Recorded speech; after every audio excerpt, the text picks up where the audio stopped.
Astaghfirullahaladzim. Astaghfirullahaladzim. Astaghfirullahaladzim. Allazi la ilaha illa qayyum. Astaghfirullahaladzim. Astaghfirullahaladzim. Allazi la ilaha illa qayyum. La hawla la quwwata illa billahil azim. La hawla la quwwata illa billahil azim. La hawla la quwwata illa billahil azim. La hawla la quwwata illa billahil azim. Assalamualaikum warahmatullahi wabarakatuh. Alhamdulillah summa alhamdulillah nahmaduhu wa nasta'inuhu wa nastahdi wa nastaghfiruh wa na'udzu billahi min shururi anfusina wa min sayyiati a'malina may yahdihillahu fala mudilla lahu wa may yudlil fala hadiya lahu. Asyhadu an la ilaha illallah wahdahu la syarika lahu wa asyhadu anna Muhammadan 'abduhu wa rasuluh. Allahumma shalli wa sallim ala sayyidina Muhammadin khatamil anbiya'il mursalin wa ala alihi wa sahbihi ajma'in. Qala rabbi shrah li sadri yassir li amri wahlul 'uqdatam min lisani yafqahu qawli. Subhanaka la 'ilma lana illa ma 'allamtana innaka antal 'alimul hakim. Wala hawla wala quwwata illa billahil azim. Wala hawla wala quwwata illa billahil azim. Yang saya hormati Tuan Imam, barisan jawatan kuasa, tuan-tuan, puan-puan, sahabat-sahabat, teman-teman yang dirahmati Allah sekalian. Pertama kali kita memanjat kesyukuran kepada Allah Subhanahu wa taala kerana pagi ini kita masih diberi peluang sekali lagi, walaupun semalam kita gagal, dipilih oleh Allah Ta'ala untuk kita hadir bersama dalam solat subuh berjemaah. Di sebalik dapat menunaikan solat subuh jemaah ini, ganjaran yang amat besar yang siapa pun tak nampak, yang Nabi sebut al-hikmatu dhallatul lil mu'min. Hikmah dalam ajaran ku sampai ini dhallah, hilang kerana kita tak mencari. Ganjaran orang solat subuh berjemaah ni seolah-olah dia semalaman dia beribadah dengan Allah walaupun dia tidur berdengkur semalam tadi. Bila kita nak tunai subuh, solat subuh, jangan tinggal sama sekali mulai pagi ini. Sunat qabliyah subuh jangan tinggal semua kerana ganjaran dia ada lebih besar daripada isi dunia yang manusia kejar ini. Jangan tinggal sama sekali. Setiap hari sebelum kita nak mulakan penghidupan kita, sebelum kita nak tunaikan apa keperluan-keperluan, kewajipan kita dengan Allah, kewajipan kita dengan sesama manusia, kita kena buat satu pemeriksaan dahulu.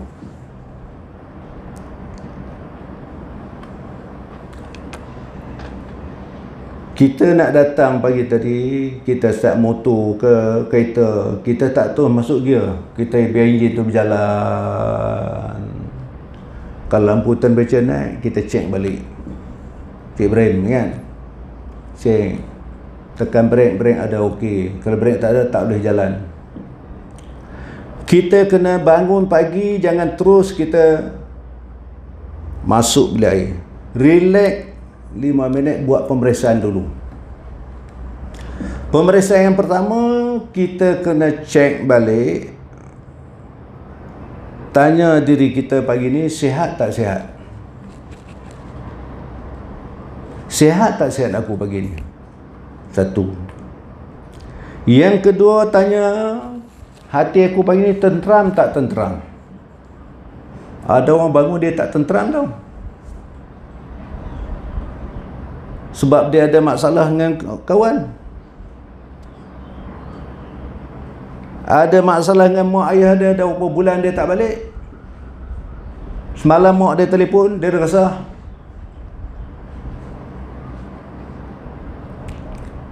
tenteram, alhamdulillah. Pergi pasal yang ketiga, kita cek balik fikiran kita bagaimana boleh fikir yang baik tak baik. Sebab tu kita belajar bukan nak jadi cerdik, bukan nak bagi jadi cerdik, bagi didik nak jadi baik. Hati baik. Bila kada hati baik, fikiran baik, dia sentiasa fikir yang benar baik. Kalau hati tak baik, dia nak fikir benda yang baik macam mana? Kalau fikiran dia tak tenteram, dia boleh fikir yang baik, dia tak boleh fikir yang baik. Yang keempat, kita buat pemeriksaan hablum minallah bagaimana? Hubungan kita dengan Allah bagaimana? Cek. Terputus dah hubungan dengan Allah. Fikiran kita ada bersambung tak dengan Allah Ta'ala? Hati kita bertaut ataupun tidak dengan Allah Subhanahu Wa Ta'ala?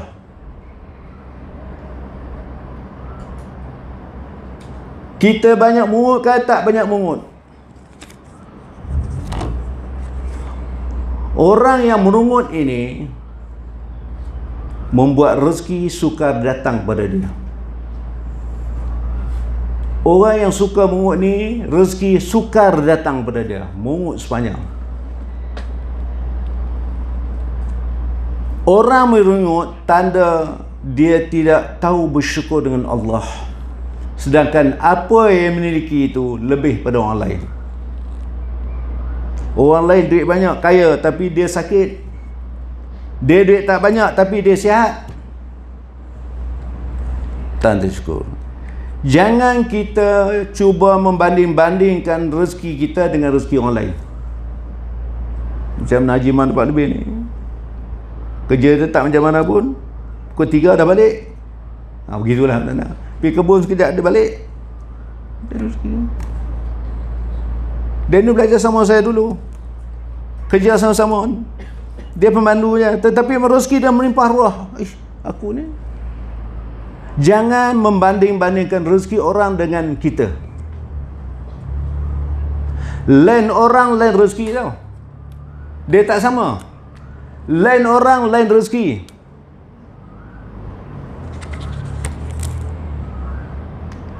Lain orang, lain ujian Allah kepada dia. Sama tak? Antara kita ujian Allah dia tak sama tau. Ada tingkatan-tingkatan dia. Ada orang ni maknanya tak pernah diuji langsung. Ada orang diuji sepanjang masa. Uji orang mengumpat dia lah, macam-macam lah. Ini orang mengumpat ni maknanya kadang-kadang bukan dia mengumpat belakang, depan kita dia mengumpat. Tahu? Mengumpat depan kita ni, dia mengumpat kita, tapi dia tak, bukan mengumpat. Kita selalu dengar orang mengumpat di luar, ni mengumpat depan. Adalah orang duk bercakap tentang kau lah, gini. Pada orang tak cakap, dia bercakap. Dia nak bagi kata, dia tak kata, dia kata orang lain kata. Mengumpat daripada dia, mengumpat ni makna benda yang benar, tapi makna tergores hati kawan tu. Mengumpat ada pada dia, fitnah pun ada pada dia. Dua. Mengumpat tadi, dia kata tadi, yang kata yang menyakitkan hati kawan tadi, yang fitnah ni, orang tak kata, dia kata orang kata. Dalam Facebook, siapa semalam sebut? Saya buka. Kita, poket kita jaga. Jangan bagi bocor tau. Poket kita jangan bocor. Kita je Ibrahim masuk duit, tak tengok poket bocor. Boleh faham maksud dia?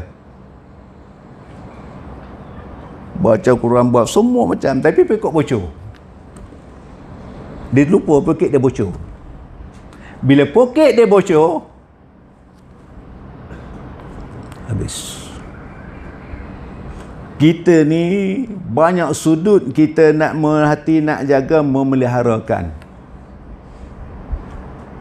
Di segi akidah kita, pegangan kita, di segi syariat kita, di segi pemeliharaan hati, tasawuf kita, banyak benda kena nak jaga. Sebab tu saya tiap-tiap kali saya mengajar, saya tak terus fokus pergi pada kitab. Saya tak pergi terus. Sebab saya mesti ada target. Tuan-tuan datang belajar mesti ada target, saya mengajar mesti ada target. Target saya nak bagi tuan faham. Nak bagi kita memahami. Lepas faham nak bagi meyakin. Lepas nak yakin nak bagi tahu di sini kena letaknya. Bukan takat bagi tuan dengar habis. Nak bagi tuan dah dengar yakin nak letak ke mana kak? Kak letak di sini. Dompet dia di sini. Beg dia di sini. Maksud beg tadi mana? Wadah dia. Apa yang kita dapat, apa yang kita beli, wadah dia hati. Nak pergi diletak dalam hati.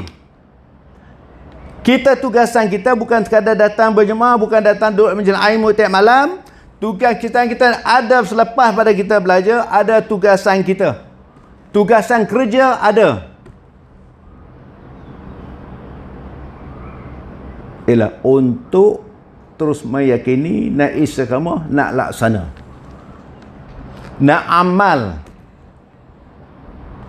Kita ni selalu tersangkut bila nak buat tak boleh. Tapi kita tak nak cek, tak apa, kenapa aku buat tak boleh. Ustaz ni datang serta kelebihan. Ustaz ni datang kelebihan. Semua ada lah. Tiap-tiap orang ni ada kelebihan masing-masing. Tiap-tiap orang dia ada kelebihan masing-masing. Ustaz ni gini. Macam-macam. Cerita kelebihan-kelebihan ni.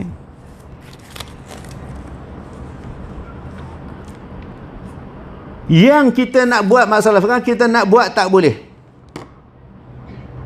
Sangkut di mana? Dia tersangkut di mana?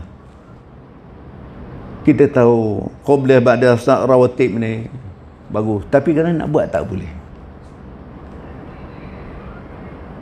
Kita kadang kalau mengaji datang majlis ilmu bagus, kelebihan macam-macam lah, kalau cerita banyak berbelah kali tak. Tapi nak buat tak boleh. Sebab tu saya katakan, kita datang belajar ni itu hidayah dan taufik daripada Allah Ta'ala.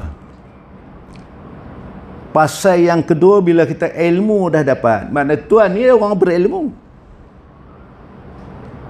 Daripada tak tahu, pada tahu mana tuan orang berilmu.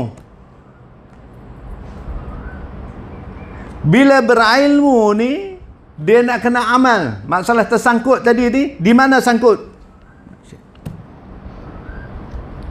Nak cek balik mana sangkut. Apa sebab tak boleh nak buat? Bila yang kedua nak amal ni juga merupakan hidayah dan taufik Allah. Bila kita nak buat tak boleh, bermakna hidayah Tuhan dah tak dapat. Waktu itu kita dah mulai jauh rahmat Allah sedang kita berilmu. Iblis laknatullah, tuan-tuan, dia pun tak terfikir satu hari dia akan dilaknat oleh Allah. Tahu? Iblis laknatullah, nama dia Azazil. Dia beribadah bersama dengan Jibril, beribadah dengan para-para malaikat. Antara dialah orang yang paling alim, yang warak.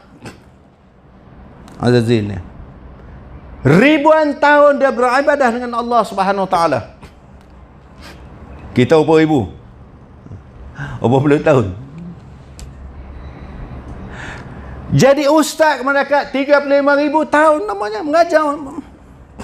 Dia terfikir dah dia nak dilaknat Allah Ta'ala. Sedang dia tak buat maksiat. Satu langkah satu sujud, satu langkah satu sujud, satu langkah satu sujud. Begitu hebatnya.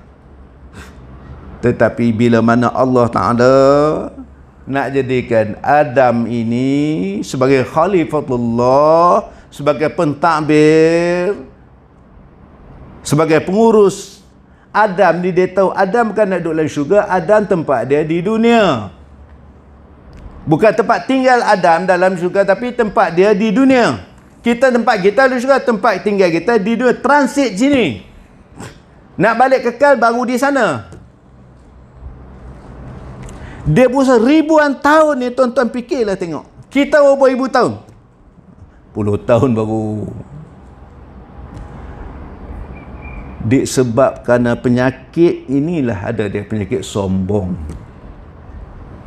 angkuhnya Azazil ini bukan dia ingkar perintah Allah. Dia mengaku kewujudan Allah, rububiyah Allah Ta'ala, uluhiyah Allah Ta'ala dia mengaku. Tetapi dia hanya semata dia tak mau sujud kepada lembaga Adam saja. Saya sebut banyak kali dah. Sujud iblis kepada lembaga Adam bukan sujud sebagai peribadatan, tapi sujud sebagai memberi penghormatan di atas perintah Allah. Terlebih pada itu pun kita akan sujud. Para malaikat semua sujud kepada lembaga Adam, tapi sampai dia tak nak. Lantaran itulah Azazil ini Allah pecatkan dia daripada Azazil kepada iblis laknatullah. Kerana sekali saja dia tak mau sujud kepada lembaga Adam. Kita kalau tak sembahyang subuh berapa kali tak sujud? Berapa kali? Tak sembahyang subuh berapa kali tak sujud? Tak sembahyang subuh berapa kali tak sujud? Berapa? Satu rakaat ada 2 kali sujud. Kalau 2 rakaat ada 4 kali sujud. Kalau 5 waktu ada berapa rakaat? Ni kalau lama ni muka nak kita sebab dah ni. Berapa kali? Berapa kali? Ha?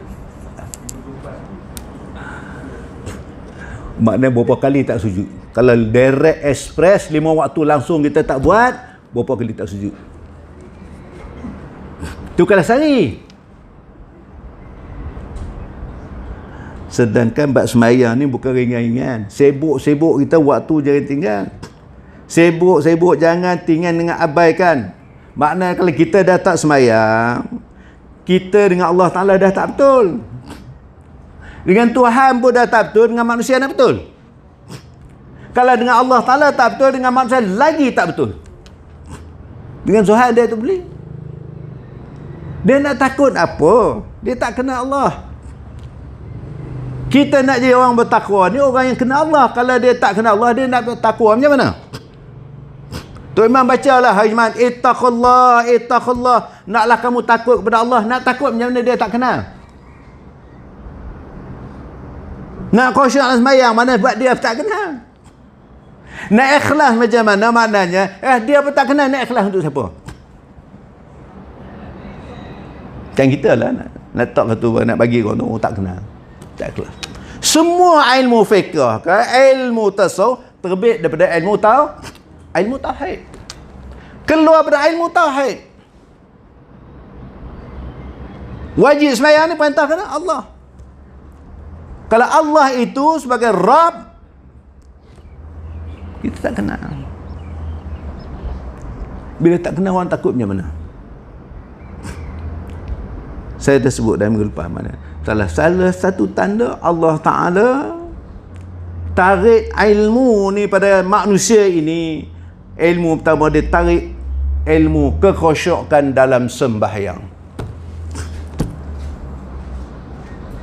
Saya tanya, saya bukan tanya. Berapa persen? Baik, itu hubungan dengan Allah. Yang kedua, kita cek hubungan hablumna, hubungan kita dengan manusia. Umur penghujung ni dah masuk 40 ke atas ni. Jangan banyak bimbingan musuh-musuh. Jangan wujudkan permusuhan. Sangkut nanti takut kocek bocor. Maka sebab tu diriwayat oleh Mansur Ibn al-Amir, kata Mansur, apabila hampir kepada kematian terbagi 5 hal perkara. Bila hampir kepada kematian terbagi 5 hal perkara yang kita kena perlu ingat. Yang pertamanya, harta akan pergi kepada waris. Harta akan pergi kepada keluarga. Yang kedua, roh bagi malakul maut. Dia akan ambil. Roh dah diambil. Harta yang kita kumpul semua pergi bawaris. Roh kita milik diambil oleh malakul maut. Daging kita diambil oleh ulat dan cacing.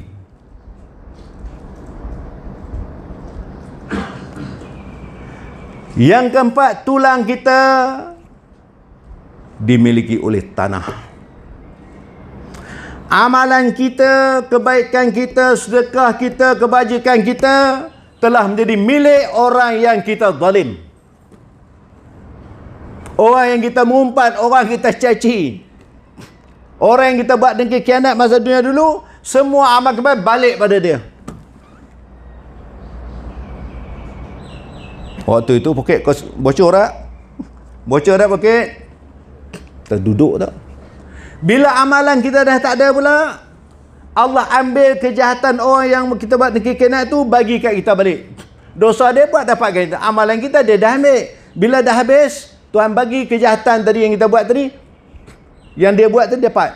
Dia berjudi semua dapat kat kita balik.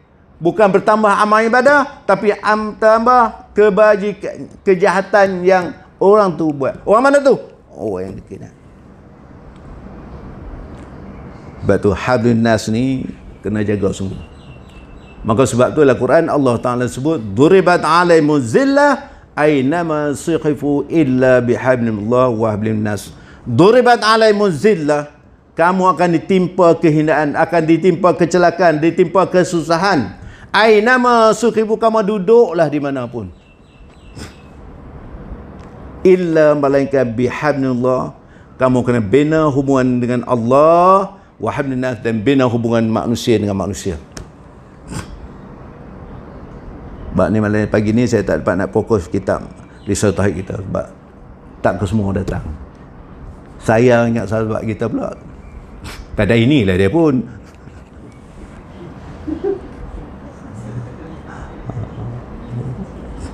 Mulai hari ni kita jangan pedulikan orang. Pedulikan diri kita.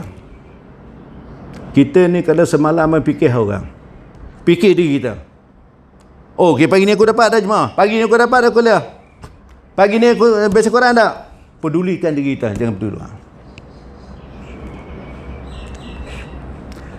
Baik. Semua amal kebajikan kita ni bagi orang yang zalim. Dunia dan syaitan akan menanggalkan iman kita. Iblis, syaitan dan dunia yang kita miliki ini, dialah yang akan menanggalkan iman kita. Kita tak tahu akhir hayat kita ni jatuh sebagai seorang beriman atau tak beriman. Tahu tak? Mana tak kita takut? Walaupun kita Muslim, walaupun ibadah kita kan, tapi akhir hayat kita adalah penentu sahnya kita jatuh sebagai seorang beriman atau sebagai seorang munafik atau sebagai kufur. Tak tahu. Sebab tu kita bilang, Allahumma atimna ya Allah bihusnil khatimah wala tahtimana ya Allah bisu'il khatimah. Tahu? Tak tahu. Nak jatuh sebagai beriman atau tak beriman ni. Dunia ni tunggu terbalik, kita kerja nak cari kesenangan. Untuk kesenangan sana bertunggu terbalik dah kita kerja.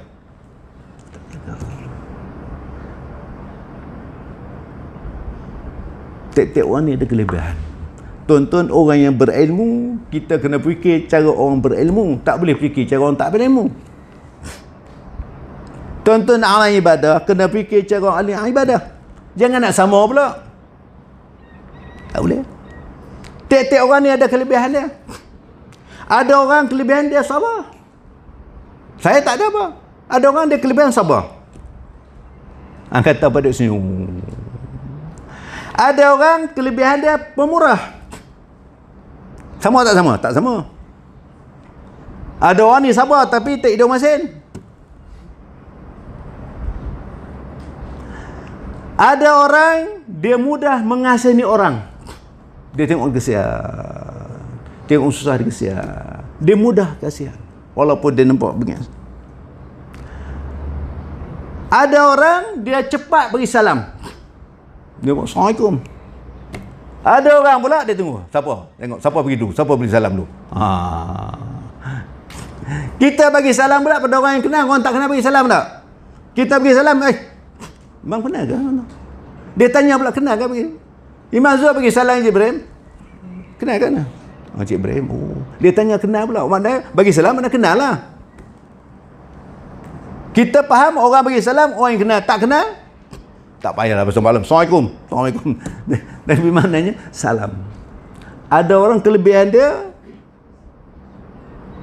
cepat memberi salam dan senyum. Rasulullah salam, para sahabat tak sempat, dia beri salam dulu.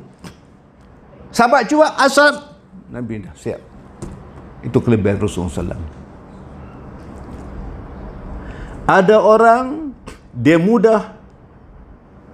memudahkan segala urusan orang lain.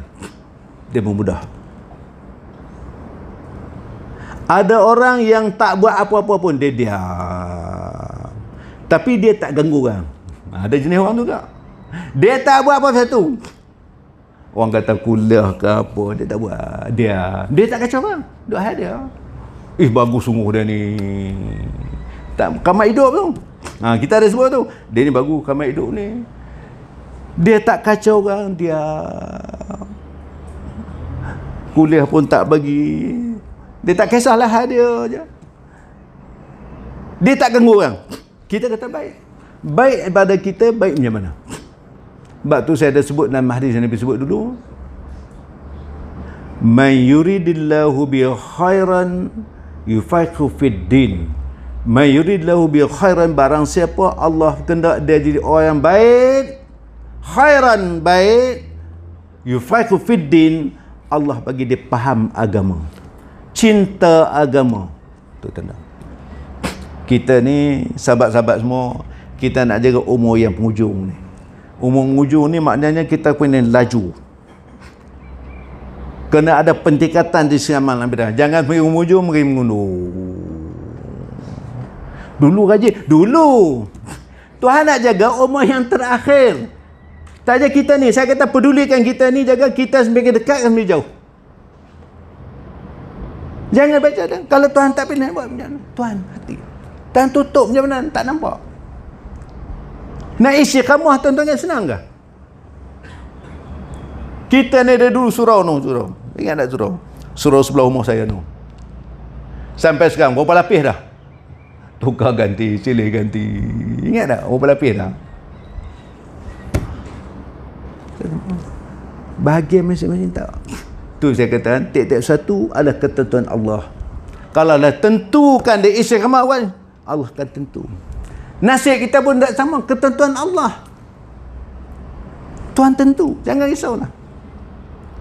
Nasib bahagian ini. Tapi ada kalian ujian lepas ujian ada, lepas ujian ada.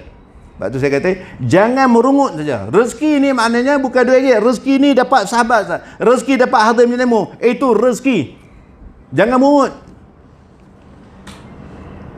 Kalau mungut, maknanya kita orang tak bersyukur. Kita guna semaksimumnya apa yang ada pada kita, pendengaran kita, penglihatan kita, kaki kita, melangkah ke tempat yang baik. Telinga guna sepenuh-penuhnya untuk memasukkan ilmu. Pengamatan untuk penglihatan melihatkan panca indera Allah SWT. Semua nak masuk tadi, jadikan ikatkan kita bagi orang yang bersyukur Allah Ta'ala. Tapi kalau telinga dengar benda yang tak baik, masuklah hati, dia baik tak? Kalau mata melihat benda yang tak baik, dia masuk hati, jadi baik tak? Kalau kita suka dengan baik, insyaAllah dia akan buah. Tanam benih yang baik, pokok baik, keluar baik, dia keluar hasil yang baik. Tapi kalau tanam yang tak baik, dia keluar tak baik lah. Baik. Dia tak ganggu orang lain. Sebab itu Rasulullah SAW ajar kita pandang orang, pandang dengan kebaikan. Kita pandang orang, pandang keaiban orang, pandang kekurangan orang. Pandang seseorang, pandang dengan kebaikan. Dia ni comot lah pakai. Memanglah comot, tapi itu ngumpat. Bagi mau kenduri, dia ni baju, mari kenduri, baju pun tak iron, baju tak bersihkan. Allah. Betul lah tak iron, tapi itu ngumpat nama dia. Pandang kasihan, Allah, mungkin dia elektrik tak ada pun, kesian kat dia. Jangan pandang orang, kata Nabi, keburukan dan kebencian dan pemusuhan. Maka sebab itulah sahabat-sahabat semua, pada mulanya hati setiap insan ni baik. Hati kita tingkat awalnya dia baik. Hati seorang telah diciptakan oleh Allah SWT menerusi fitrah manusia yang semula jadinya ia meminati dan mencintai setiap yang baik. Hati ni fitrahnya memang dia suka yang baik. Hati tuan-tuan, hati kita memang suka benda yang baik-baik, yang berkualiti. Tuan pergi pasar, tuan nak pilih ikan buruk kali baik, tuan pilih yang terbaik. Hati secara fitrahnya, tuan nak berkawan baik tak baik, nak berkawan orang yang baik-baik. Tuan pergi pasar nak beli buah, maknanya tuan pilih baik, tuan akan pilih yang baik. Fitrah dia suka benda baik. Dia suka pada baik atau tak baik, dia suka pada yang tak baik. Kalau dia suka pada yang tak baik tu, enjin dalam rosak. Dia suka kawan yang baik, lama tak nampak. Haji Man sihat man, lama tak nampak. Apa sebab tu? Contoh. Dan dia bencikan yang tak baik. Hati siapa pun, walaupun dia jahatnya pun, dia tak suka tak baik. Dia walaupun dia suka baik, tapi dia tak suka benda yang tak baik, dia tak suka benda yang tak baik. Maka atas dasar ini letakkan hukum taklifi yang 5 kita dah belajar tadi. Dengan sebab itu Tuhan memagarkan kita ini dengan hukum taklifi supaya kita tak jatuh, tak tergelincir dari landasan yang kita baca di ihdinas siratal mustaqim. Tunjuklah kami yang lurus. Jalan mana? Jalan yang ditunjuk oleh Allah Taala, yang disampaikan oleh Rasulullah SAW, supaya tak jatuh. Hukum taklifi ini memagarkan kita. Wajib, sunat, harus, makruh, haram. 5 hukum taklifi ni setiap masa kena ada pada kita. Ibarat macam kita lah, maknanya mandu kereta, brek semua cukup, kena lengkap. Kalau brek tak boleh jalan. Artinya bila hukum taklifi jaga 5 tadi, maknanya itulah nama sifat takwa. Sifat takwa ni ada brek. Maknanya ingat kepada Allah sepanjangnya. Dapat yang baik, alhamdulillah. Tengok yang tak baik, subhanallah. Tengok yang tak baik, masya Allah. Kita kena jaga satu persatu. Jadi mudah-mudahan apa yang kita dapat ini dirahmati Allah SWT. Sebab tu kita kadang-kala selalu baca alhamdulillah rabbil alamin, puji alhamdulillah. Kita belajar sifat puji ni tak ada bagi kita, tapi manusia suka dipuji. Puji ni semua milik Allah, bukan milik kita. Tapi manusia suka puji. Kalau milik kamu mau. Maksud milik kamu ni, dia pun dia bagi jam. Jam di sini, muka di sini. Antara sedar dengan tak sedar. Tapi kalau ilmu dimasuk pada kita begitu, kita jaga tak hati kita? Jaga tak? Pujian manusia dia tak boleh menolong kita. Pujian manusia, sanjungan manusia dunia ni tak boleh tolong kita di sana, melainkan Allah Subhanahu Wa Taala. Baik, saya rasa itu saja kuliah saya pagi ni yang dapat bagi. InsyaAllah malam esok kita sambung kitab Risalah Tauhid. Tubuh ni saya nak cari, nak selit-selit, nak tumpah benda-benda yang boleh mengingatkan kita. Kita ni fazakir fa inna zikra tanfa'ul mu'minin, kena mengingat. Jadi mudah-mudahan hari ini menjanjikan satu kebaikan kepada kita. Hari ini jadilah kita yang terbaik daripada hari semalam. Kata Nabi, kalau hari ini sama semalam, kita rugi. Jadi yang terbaik. InsyaAllah mudah-mudahan yang hadapan saya ni, kita akan kira kita ini sahabat-sahabat kita. Adik-beradik kita jumpa kadang setahun sekali. Adik-beradik kita setahun 2 kali. Yang kawan-kawan ni lah tiap-tiap hari pagi petang, inilah saudara mara kita, adik-beradik kita. Inilah makna aset kita, inilah maknanya amalan kita. Hubungan inilah menjadi nak selamat kita. Kena ingatnya, sahabat-sahabatan inilah yang nak menyelamatkan kita daripada soal mukanaki ma ikhwanuka, siapa saudara kamu, inilah saudara dia. Bila ma ikhwan, siapa saudara kamu, inilah saudara kita.